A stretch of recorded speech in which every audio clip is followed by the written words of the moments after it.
back to my channel. Welcome back to the Blanket Fort. As per Blanket Fort protocol, I have my pajama t-shirt on and I have a little snacky snack. Today we're doing barley chocolate milk. Yes, I know this isn't a wine glass, absolutely, but you know what? That's how I roll. Stop. Even if you drink animal milk, I absolutely recommend trying barley chocolate milk. Oh my gosh, it's so good. When it comes to chocolate, I never lie. I'm a fat ass. I don't lie about chocolate, okay? Alright, so today we're going to be talking about the 60s, 70s, and 80s. Let's get started with the 60s. The first one I want to mention is Eyes Without a Face, or in its original language, French, is Les Yeux sans visage, from 1960 and directed by Georges Franju. Link down below, don't worry about the spelling. So this one is a psychological thriller about a doctor who botches his daughter, basically. That's the backstory, it's not the actual movie, but the backstory is that he botched his daughter's face during one of his experiments, and the movie is them, or his assistant, basically kidnapping people to use their face to repair his daughter's face. And it's just creepy. It's definitely a slow burn, but oh my goodness, 1000% recommend. It's so fun, so good, very creepy. So the second one I'm going to recommend is an absolute classic. I think the 1960s to me is the decade of horror movie classics. And that is Rosemary's Baby, directed by Roman Polanski, from 1968. So if you don't know, Rosemary's Baby is actually a novel. So the movie was based on the novel. So if you don't know the story, it basically follows a woman who moves into this new building with her partner, and she is pregnant, or she gets pregnant. I can't remember if she gets pregnant or is already pregnant. Anyway, so long story short, she, also a slow burn, slowly finds out that the neighbors and people surrounding her daily life are a little bit off, a little bit creepy, and a little bit interested in her baby. We'll put it that way. So this one, as mentioned, is more of a, I want to say full-on psychological thriller, but it's definitely more of a slow burn that plays on your nerves, and it touches on demonology. So if that's your kind of movie, definitely recommend Rosemary's Baby, though I assume if that's your kind of movie, you've already seen this one, because total classic. And the last one, actually, second to last one, because I have an honorable mention, second to last one is Night of the Living Dead, from 1968, and directed by George Romero. Is that it? George A. Romero. Okay, so I had to include this one because, as mentioned in one of my previous videos, I'm really not a zombie movie kind of person. I don't know, zombies aren't really my trope, I guess. But, is zombie a trope or a subgenre? No, it's a subgenre. Okay, anyway, whatever. Long story short, I really am not usually into zombie movies, but one of my best friends from high school, Melanie, is.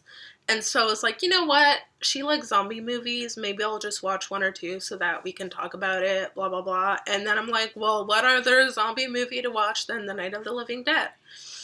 And I really, really liked it. It was really, really good. So typically what I don't like about zombie movies is that it's just, not to cliche or anything, but the living people running at full speed, and then the zombie is running after them and then somehow they still get caught and eaten. It's stupid, right? For that reason, I also did not enjoy The Walking Dead. Just didn't get into that series. I tried a few episodes. That is totally beside the point, is it? Not really, who knows.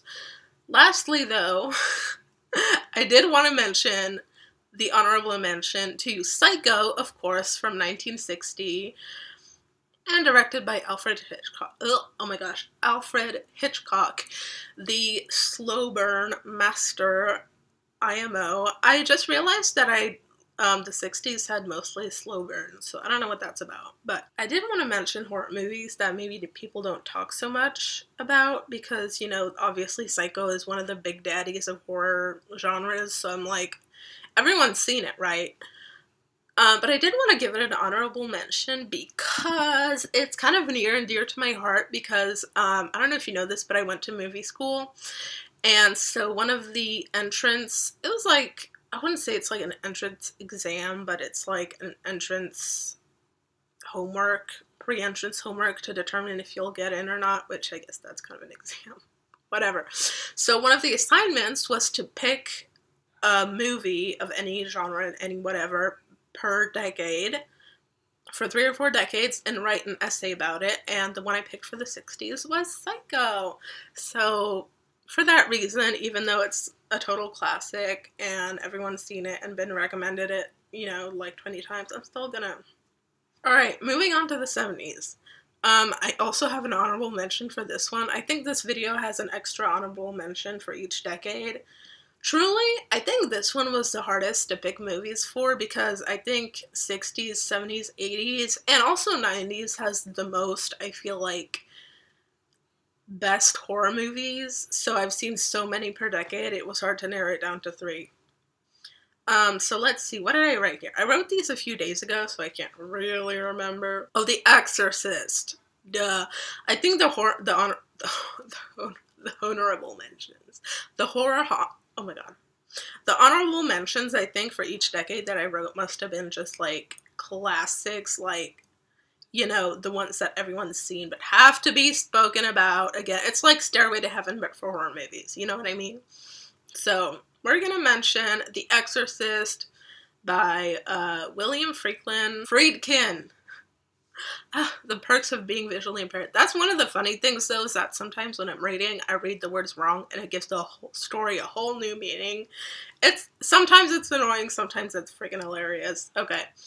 1973, by the way. The first one I wanted to mention, okay, is The Car from 1977 and directed by Elliot Silverstein. So this, okay, hear me out. This one is about a car that is possessed and terrorizes its hometown. So I know what you're thinking. Isn't that copying Stephen King? No, because this one came first. It came before the book and before the Stephen King movie, which was Carrie or Christine. I always confuse the two. It's so annoying. One of the two is about a teenage girl who bleeds all over everyone. No. Who murders everyone at prom night. Sorry. That chocolate milk is doing a number on me. I'm sorry. And the other is about a possessed car. Oopsie. Okay. Anyway. So, no, The Car came first, and the vibes... So I watched both, right? Like, back-to-back, or pretty close to back-to-back. And I liked The Car better. I'm not gonna lie. So I would recommend watching that one. I mean, you know, watch both, but this one for sure. Next up, we have the Amityville Horror. This one is from 1979 and directed by Stuart Rosenberg. So this one, okay, fun story, backstory to this one. Are you ready? So I stopped reading all through high school because, like, in school you had to read, so it wasn't fun. And then after, or like towards the end maybe of my high school experience, or maybe a little bit after, I started getting really into reading again because I'm like, I used to enjoy this as a kid. I want to enjoy it again, and I want to read what I want to read and not have to write an essay about it, right? So I was looking up books to read, like to get back into, and the Amityville Horror is the first one that I picked for myself that I read, and I fell head over heels for reading again. It was amazing. So the Amityville Horror definitely has a special place in my heart, even though it's a very complicated story, fictionally real lifely. I I know that's not English, but just roll with it. It's the barley milk speaking, okay? Anyway, so if you don't know, it's the Amityville Horror is based on a true story, which inspired a book about it, which inspired a movie about it, which inspired a whole bunch of which turned into a movie franchise. And there are some good spin-offs and there are some really crappy spin-offs, but let's be real. But I'm not gonna name which. I'm not gonna name which. Mm-mm. And the last one I'm gonna mention that I never hear people talking about, I don't know why, or maybe, maybe I haven't been listening or something, is The Hills Have Eyes from 1977 and directed by Wes Craven. Gotta love Wes Craven, obviously. So this one is about this group of, like, young adults, I think, doesn't matter, who are on a road trip and their car breaks down in the middle of nowhere, like in the middle of the hills, and like desert, mountain, hill, like middle of nowhere, Nevada, California, maybe, who knows. And basically they are preyed upon by a group of, I think, like, are there cannibals? I can't remember if they're cannibals or just like whippersnappers. Close enough, I'd say. So, but it's just like a fun, get lost in the middle of nowhere slasher type of movie. And finally, from the 80s, okay, a really, really good decade for horror movies, I would say. My favorite decade because my favorite band, Guns N' Roses, formed in 1980s. In the 1980s. My favorite decade, I would say, because there's really, really good horror movies from the 1980s. Also, my all-time favorite band, Guns N' Roses, formed in the 1980s. So, what more do you want? So, the first one I want to recommend, and I'm not going to talk too much about this one because I wanted to do a story time for Halloween Day as I carve my pumpkin. I'll talk about it later.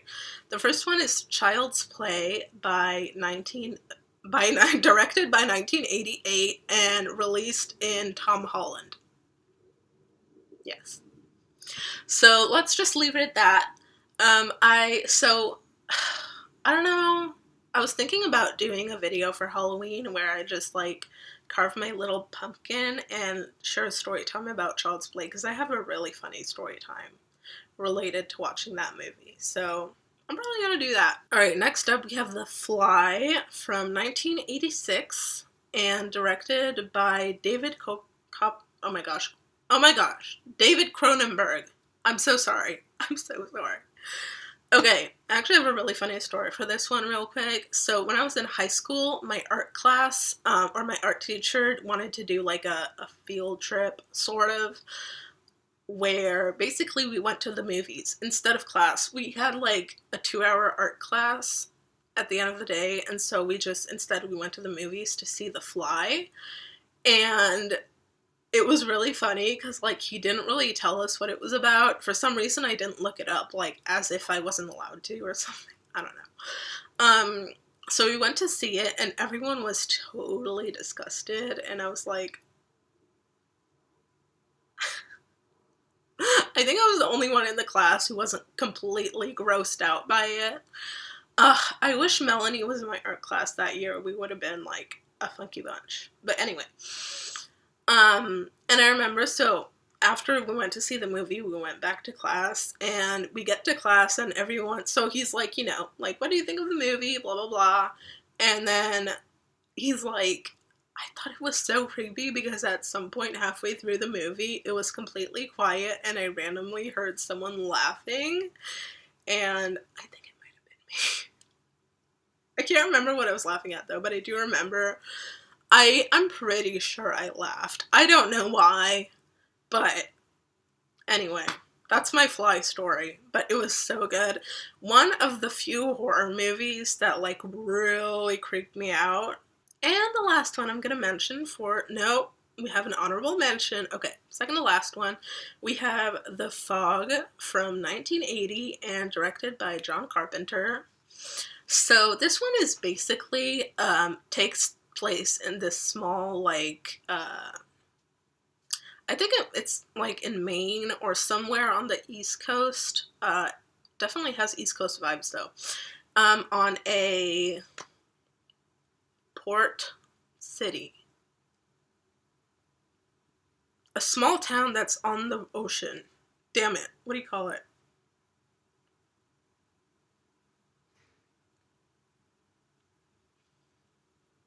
An oceanside town? Bear with me. Bear with me. Woo! I'm just drinking away my problems, okay? Anyway. And it basically follows this small town of people who start acting really weird, and eventually this thick fog starts taking over the town. Now, I just realized like 3 seconds ago that it has kind of The Mist vibes, if you've seen The Mist by Stephen King, or like based off of a Stephen King novel. I just realized it kind of has vibes like that, but not really. I think honestly, it's different enough that I wouldn't really say one was inspired by the other, but I don't know. I'm no longer in the blanket fort. Last up, we have our honorable mention. Let's see what I wrote. Oh, yes, okay. This one I have to talk about, and it's a little bit more than an honorable mention. I want to talk about Psycho 2 from 1982. So the reason I want to mention this is because there are very few franchises where the second movie is better than the first one, but in my opinion, Psycho 2 was better than the first one. Just putting it out there. Alright, well, that was it for today, guys. I hope you enjoyed my video. Sorry about the rants, but absolutely get yourself some chocolate barley milk. Cannot recommend it enough. If you are an adult baby like me, you know. Or if you need a drink during your horror movie, you know. Alright guys, well, I hope you enjoyed this video. Like it if you did. Subscribe to my channel to see the rest of the series. And I'll see you guys next time. Bye!